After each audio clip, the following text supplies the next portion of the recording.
أعوذ بالله من الشيطان الرجيم. بسم الله الرحمن الرحيم. ألم تر إلى الذين بدلوا نعمة الله كفرا وأحلوا قومهم دار البوار جهنم يصلونها وبئس القرار. ألم تر إلى الذين بدلوا نعمة الله كفرا.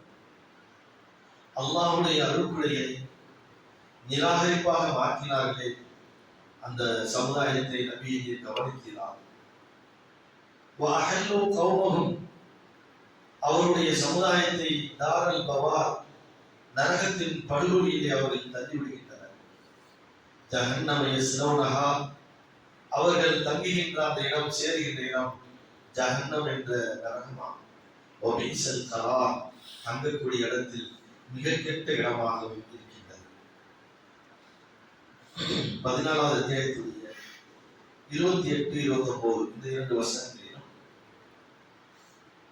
அல்லாஹ் இந்த உலகத்திலே வழங்கிய அருள்கொடைகளை நிராகரிப்பாக மாற்றினார்கள் என்று அல்லாஹ் கூறுகிறார்.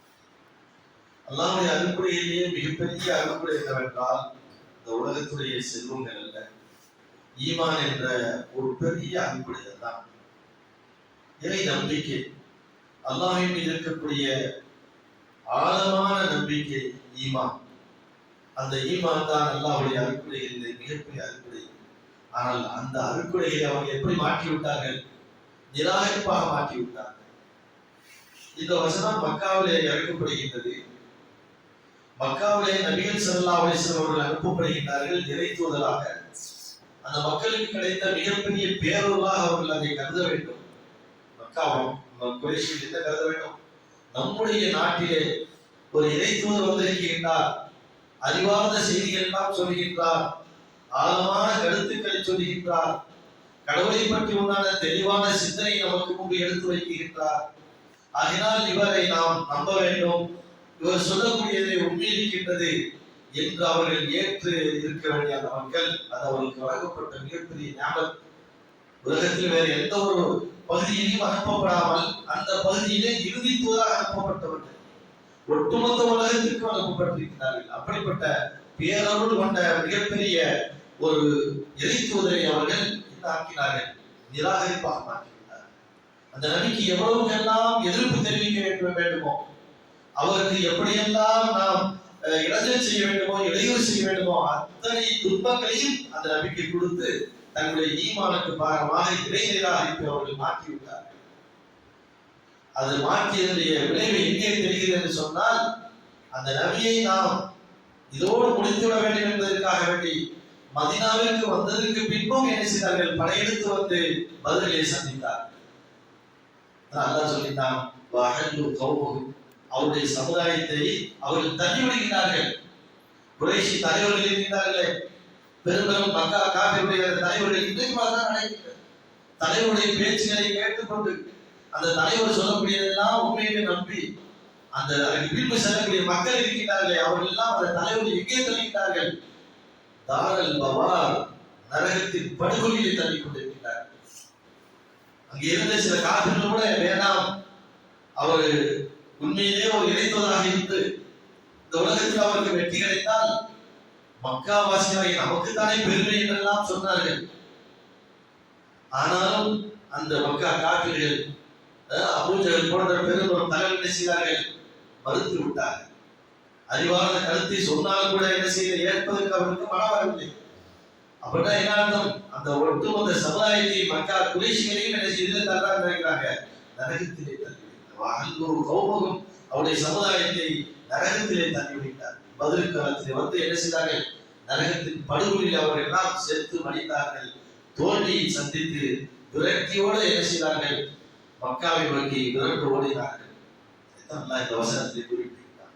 அல்லாஹ்வுடைய நியாமத் இருக்கின்றதே, இந்த உலகத்திலே நமக்கு கொடுக்கப்பட்ட மிகப்பெரிய அந்த அறிவு, அந்த அறிவின் மூலியமாக விளங்கி அல்லாஹ் இந்த உலகத்தை படைத்தான். அதற்கு வேறு சாட்சியம் தேவையில்லை.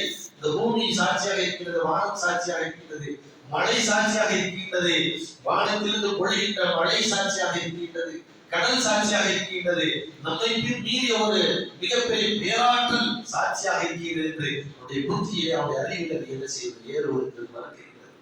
அதனால்தான் இந்த ஞாபகத்தை அவர்கள் என்ன செய்தார்கள், அறுக்குடையை அவர்கள் நிராகரிப்பாக மாட்டார்கள். கடைசி அந்த அவரை நம்பி சென்ற கூட்டம் எங்க போது நரகத்துக்கு போகும். பள்ளிவாசல் இடிச்சுட்டால் பள்ளிவாசல் காலி, பள்ளிவாசல் இருக்கக்கூடாது இதெல்லாம் என்ன செய்தார்கள், முயற்சி செய்தார். முயற்சி செய்து அந்த சமுதாயத்தை அப்படியே படுகொலில் தள்ளிவிட்டார், நரகத்துடைய படுகொலில் தள்ளிவிட்டார். இவர்கள் தங்குகின்ற இடம் ஜஹன்னம், அவரை சந்திக்கின்ற இடம் எது, ஜஹன்னம் என்ற நரகம் தான். இந்த உலகத்திலேயே அந்த சமுதாயத்தை வழிகட்டின் பக்கம் தள்ளிவிடுகிறார்கள், அறிவின்மையின் பக்கம் தள்ளிவிடுகிறார்கள், இருளின் பக்கம் அவர்களை தள்ளிவிடுகிறார்கள். நாளை மறுமையிலே நரகத்தின் பக்கம் கொண்டு போய் சேர்க்கின்றார்கள். வஹல்லு உபிஸல் கரார், தங்கக்கூடிய இடத்திலே மிக கெட்ட இடம் எதுதான், நரகமாகும் என்று அல்லாஹ் இந்த வசனத்தில் சொல்கிறார்.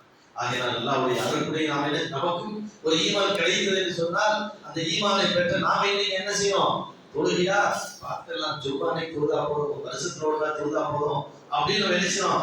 அந்த கிடைக்கப்பட்ட நாம அதை குஃப்ராக மாற்றிக்கிறோம். ஞாபகத்தை நமக்கு கிடைத்திருக்கு, அல்லாஹ் கொடுத்திருக்கிறான். நாம் என்ன செய்கிறோம், இஸ்லாத்தை ஈமான் ஏற்றிருக்கின்றோம், அல்லாஹ் ரசூலை நம்பிக்கிறோம்.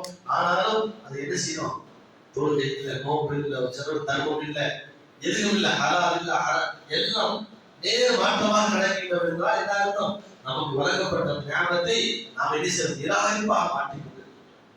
எனவே கண்ணியத்துக்குரியவர்களே, நாம் நமக்கு வழங்கிய அந்த அல்லாஹ்வுடைய ஞாபகத்தை ஞாபகத்தாக கருதி, அல்லாஹ் கருதி, அவன் விதித்த கடமைகளை சரியாக செய்யக்கூடிய நன்மக்களாக அல்லாஹ் நம்மை ஆக்குவானாக. சுப்ஹானல்லாஹ்.